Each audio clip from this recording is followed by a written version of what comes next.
What's going on, everybody? Got a special treat for you today. We are working on the engine, maybe doing a little running of the rack, and who knows what else. And I've got a special guest.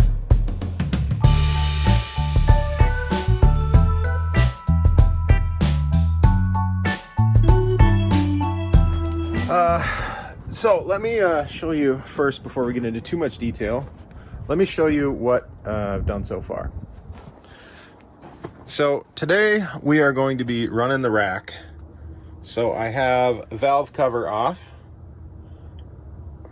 I had to remove the oil fill tube for that. I don't have this valve cover off yet. I'm gonna need to remove this. Kind of bummed out about that, but I think I can make it work without too much problems. I'm going to actually put a hose clamp on here like I did here, and then I'll cut it. I'll cut just the exhaust wrap that I added, then loosen this V-clamp and the one down there, and this pipe should come off without much problem. We did inspect the turbo. Little markings on the fins there where I was touching it. I don't feel much end play.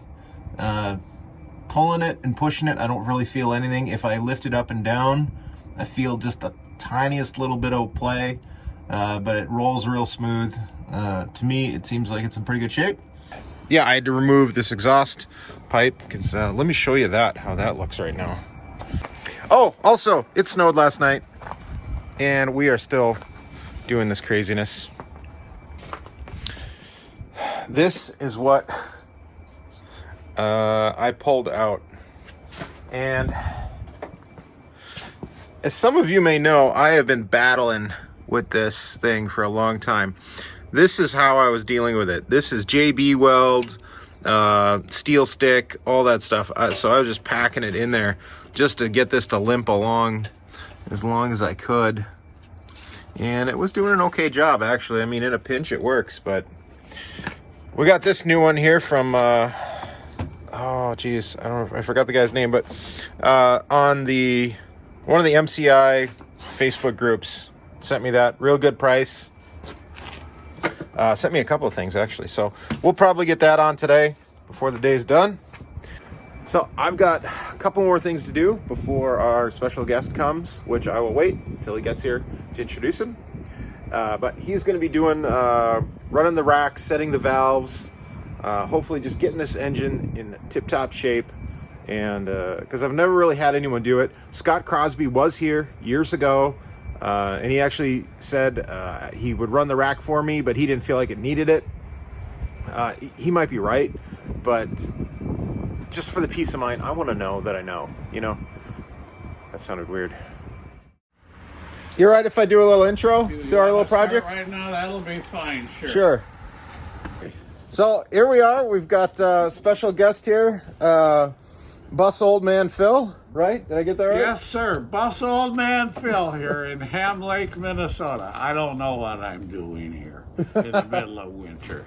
Right. It just sprung up on us here. Yes, and you've been working, before you said the Richfield Bus Company? Working for Richfield Bus Company on their fleet until 8 years ago, when they hired mechanics and pushed me out into the classic bus division for Bus Boys Collection. Right. So I work for Bus Boys Collection now at Richfield Bus Company in Bloomington, Minnesota. Well, I'm glad to have you here to take a look at this engine. A lot of my viewers have seen we've had interesting cold starts over the years, and we're hoping just to get an expert opinion on it, and maybe there's something we can do, maybe there's not.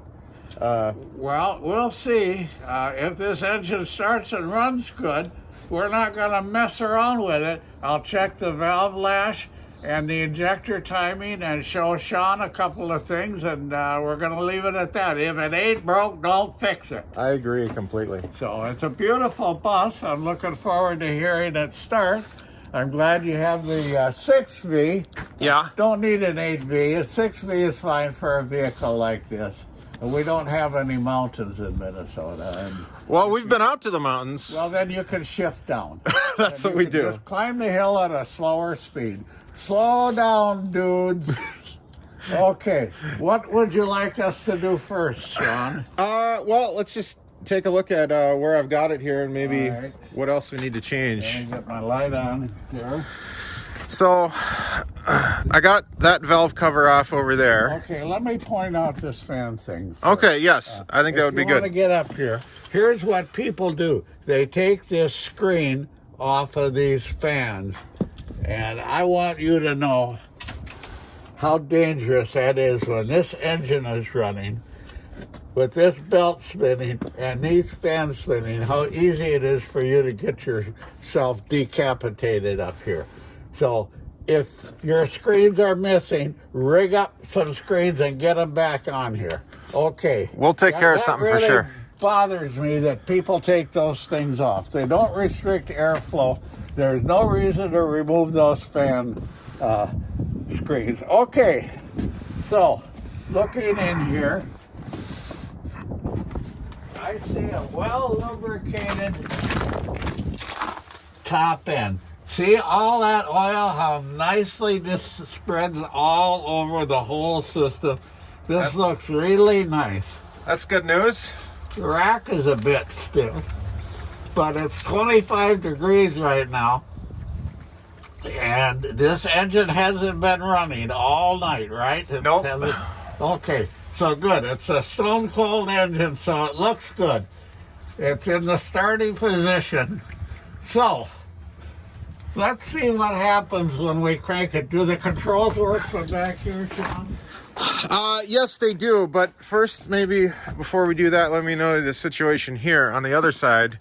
So I have this valve cover. I started to get it pulled. And then I noticed that this pipe here was in the way. So when you were not the coolant, but the exhaust manifold. Yeah, so I was working on removing that when you pulled up. All right. Well, let's look at it this way. If we see the valve lash is correct and we see the injector timing is correct, I think 484 is a good injector timing for this engine. Okay. There's nothing special about this engine, right? It's Well, factory, no advanced cam settings or anything. not that I'm aware of. I bought this from a transit company in northern Minnesota. What was it called? Northwestern Transit. And I could tell on the top there was Greyhound paint. It was a Greyhound at one point. And I've heard this red engine means it was either a Greyhound or a Greyhound rebuild. You would probably know more than me what that means. It's hard to tell because some people don't like GM and Detroit Diesel, so they paint them red so they think they have a Cummins engine. Well, they don't leak as much, I heard. Well, they do leak less. If they think they're a Cummins, they won't leak. Well, I thought it was the green paint that made it leak, right? If you put a picture of a Detroit Diesel on the wall with the green painted, you're gonna have leak That's oil. what happened to me. Yes, I had oil streaks on the wall the next morning. So, but I'm not sure if it's a green paint that makes the engine leak or if the green paint identifies a leaking engine. I'm not sure which came first, the chicken Right. or the egg. Right. So anyway, let's get back to this now. And Well, I guess the other thing I was going to mention is, so I also pulled off the exhaust pipe here to get that manifold off. oh, okay. So we're going to have a lot of smoke in there. But anyway, and I have the valve cover loose, and the clamps are off on this, so I don't know. Well, you don't really need the turbo a whole lot unless it's spooling up. Well, I don't know. I just don't know if we need to put some stuff back together. I think we ought to put that exhaust back together if it's just quick. If it's a quickie, just to get the smoke away from here. Is there one Okay. piece that'll go in here? Hooking up the whole exhaust system? I think so. I could probably do something. I guess the last thing I was going to mention is when I've done the cold starts before, to me, it always seems like these cylinders are firing over here, but something is not working right on this side. And I feel that because once it starts, I hear some noises in here that I don't hear on this side. And then like all the cylinders light and a whole bunch of smoke belches out and it's good to go. I'm wondering if maybe these valves have been paid more attention to than these, because these are much easier to get at than these, and maybe a subpar mechanic just said, "Oh, I'm just going to run these, and this is a pain. I'm not going to mess with these." That's very true. Also, another part of that is somebody may have started to put new injectors. Those could be newer injectors on that side. Okay. For the same reason, just easy to get at. Right. And then they decide, well, we're going to get rid of the bus anyway. Right. Which would have been that agency you bought it from. So, anyway, now the next thing is, if you're clear, it's hard for me to work outside because with the mask on, it's blowing my breath up into the glasses and I can't see. So if you don't mind, I'm going to take my mask off. I don't mind. I haven't been anywhere. And we've already had it. And you're safer to be around anyway. So I want to start by measuring one of the valve clearances before we start the engine. Okay. And well, maybe while you're doing that, I can get the exhaust sorted out. all right. Sound like a plan? Yes. All right, let's go. This is a 4-valve head, and nothing special. This engine doesn't look modified. There's no gimmicks on it, no Jake brake. I don't know if I want to pull an injector just to see what size they are or not. Maybe you know. I don't. Everything leads me to believe it's probably stock. Okay, then what I guess I want to do, I'm going to check the valve lash on this side. Okay. And maybe because there's differences in the way it runs, we will check the other side, just in case. Now, does it matter checking hot or cold? We'll check them cold.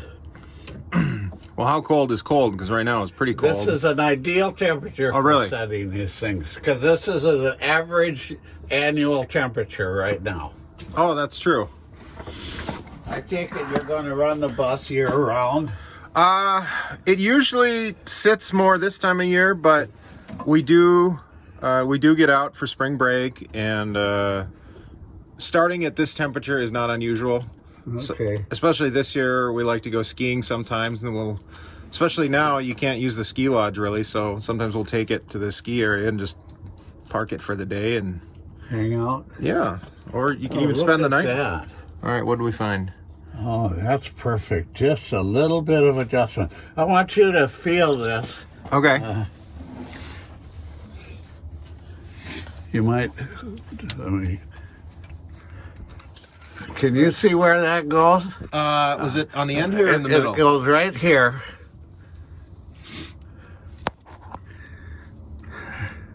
Oh, right there. Yeah. Okay. Yep. And you feel that goes in. It's not perfectly free. Right. In other words, it isn't a go, but it isn't also a no-go. Okay. It's just a little bit of pressure. That's absolutely perfect. Now try this one. Okay. Ooh, I can barely get it. Well, sometimes there's a little bit of junk there. Okay. Yeah. Okay, See? now it's better. It's better. All right, okay. It's a tick tighter than this side, but it's a little bit tighter, but now it actually feels about the same. You're right. Some stuff gets in there. Okay. So these are this one's probably good, and then we can check this one. Well, those are down now. See, those valves are open right now. So let's come over here to this one. And these may be, we may have to move the engine a little. Okay. And that would be the same. All right, we can't really get that one in there at all. Okay, we might need to bar it over. Yeah. Okay. Okay, rear start and just tap it. I've never actually bumped just hit it. Don't crank it. Little more. Little more. Little more. Yeah, I don't know. Whoa. Little more. Little more. Whoa. Right there. All right.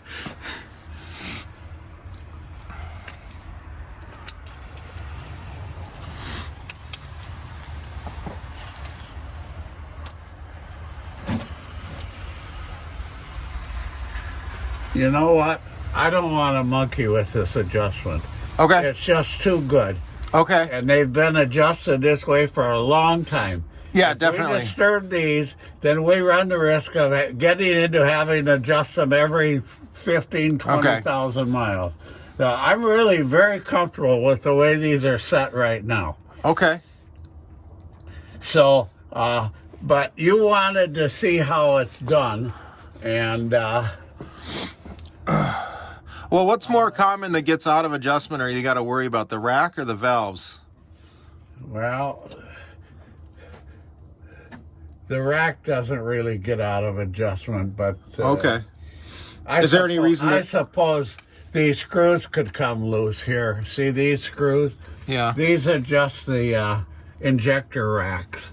Do you see any point in messing with those at all, or how do you even check them? Well, you can check them to see if all of the, if it looks to you like all of the injector racks are coming up against the engine block. See, I'm in the full stop position right now, and they all look even, right? Yes.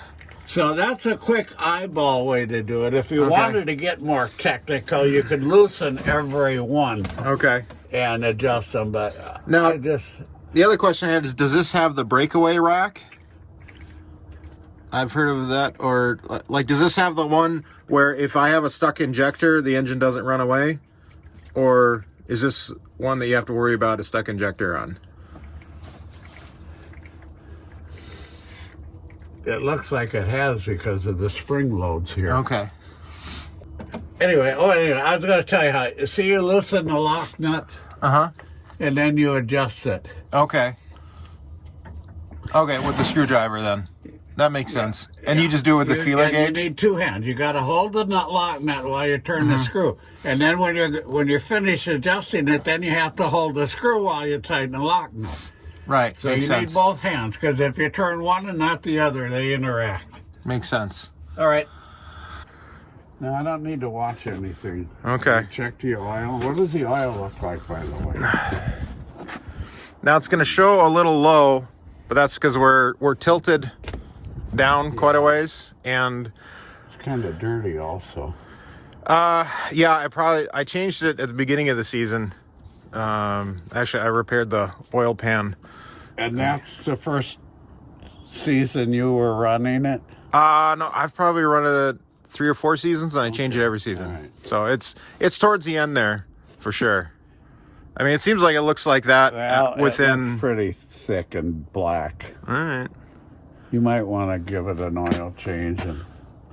And by the way, normally don't have your oil level more than 1/4 of an inch above the low mark. It's funny you say that. I found that to be true, and that's about where that's at right now. Because if I do any more than that, it starts spewing it out. Yep. All right, I'm glad I'm not the crazy one. No. Okay. A lot of people think that dipstick has to be full. All right. We're probably going to get some smoke out of everywhere. Well, And usually it barely even, actually this cold, I'm probably not even going to get a single cylinder to fire. Let's see what First time around. All right.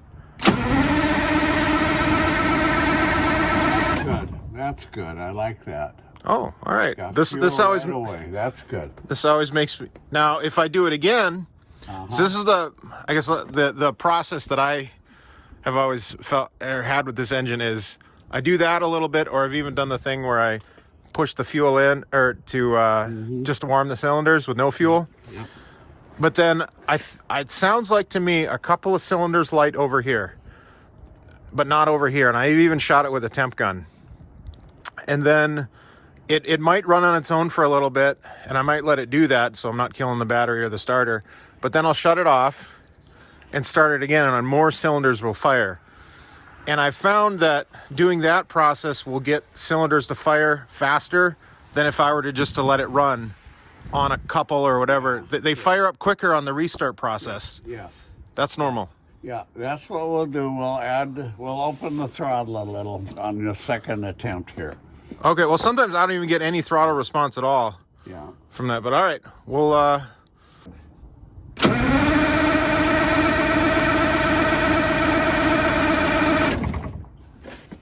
She's cold. Okay, that's fine. Woo! Once more, and then we'll juice it. Go ahead.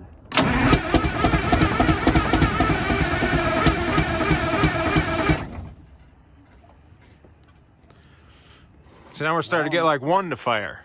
Yeah, okay. Then we'll just hold off on the juice. Just let Okay. it sit for a bit. Okay. Letting the heat soak in there? It kind of does. It's just, I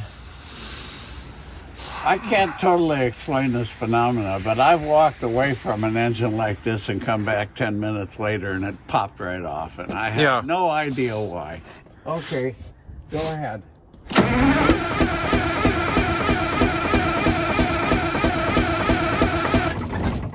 Okay, keep cranking it now. All right.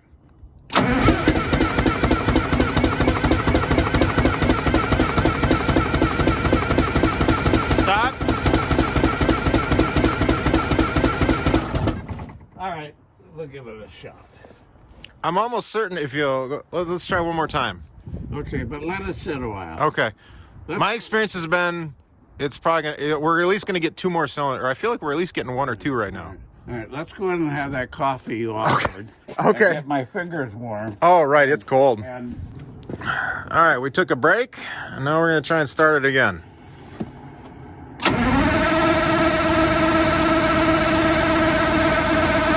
waited too long. Yeah, All we might have. Give it a snort. That's Well, let me give it one more here.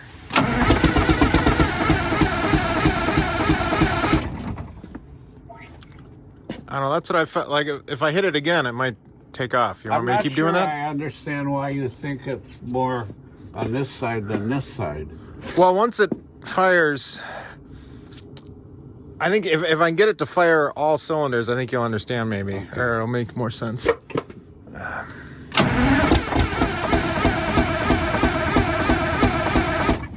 Or I don't know. I've never put ether in it. If you think it's okay, I'm okay with doing it. Or-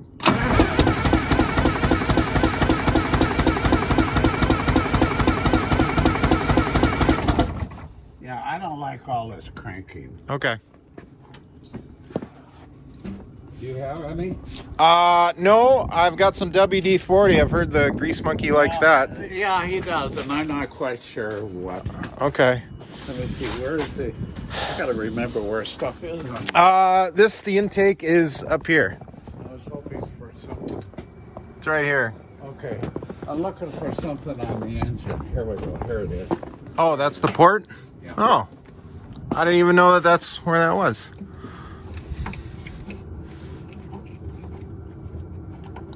Huh. The more you know. Okay. All right. Ready? Go ahead. First time.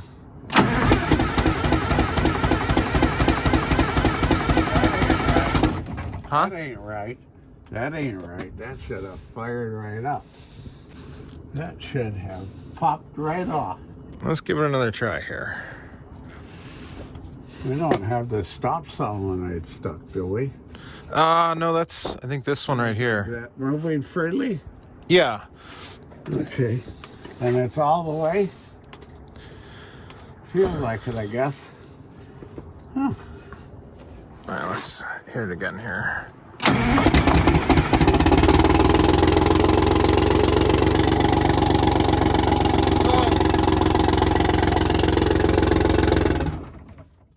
So that's when it's firing when not all of them are going. But if I... That sounded damn good to me. Okay, well, let's try it again here and let's see if we can hear. All right, well, I died. Sorry about that.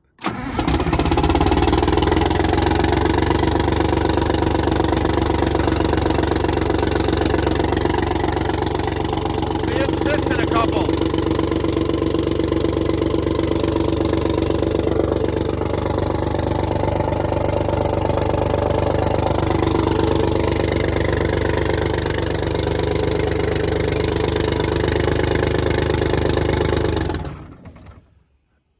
So, to you that sounds normal? Yeah, sounds damn good to me. Hold on, let's see. It's not misbehaving maybe the way I want it, but there should be like no smoke at all. There it goes, there.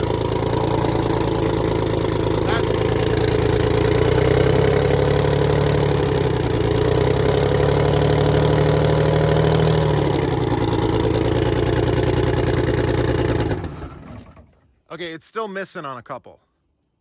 I can tell. Let's try it again now.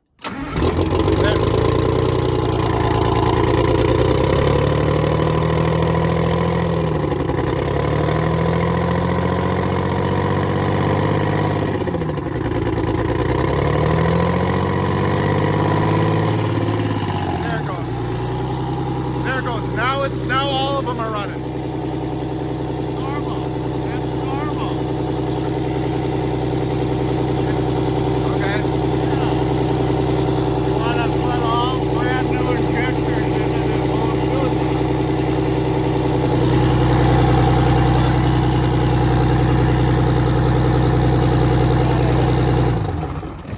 that. There are perfectly good running engines that take 5 minutes to smooth out. Yours took 20 seconds. Okay, well, like when I was doing those cycles of starting it and stopping it, I felt like I was getting one more cylinder, then I'd get another one, and then eventually I got them all. Yep. But when it's a little warmer out, what'll happen is I'll hear this noise I feel like it's on this side. It'll be like click, and I'll go, and then all that smoke that came out here will come out the tailpipe.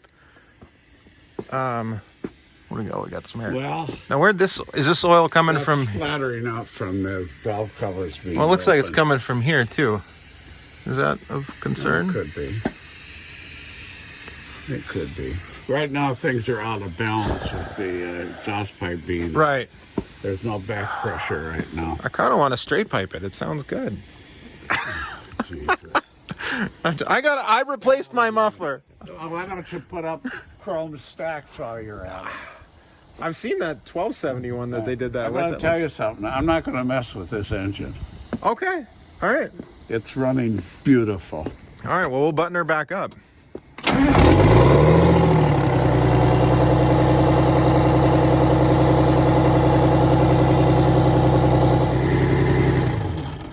No, it takes a good 5 minutes to build up enough air. Oh, okay. All right. Get those valve covers back on. Okay. No, this is better than average. No. Okay. Well, I'm shaking a little bit. I'm so excited. Okay. Well, I guess.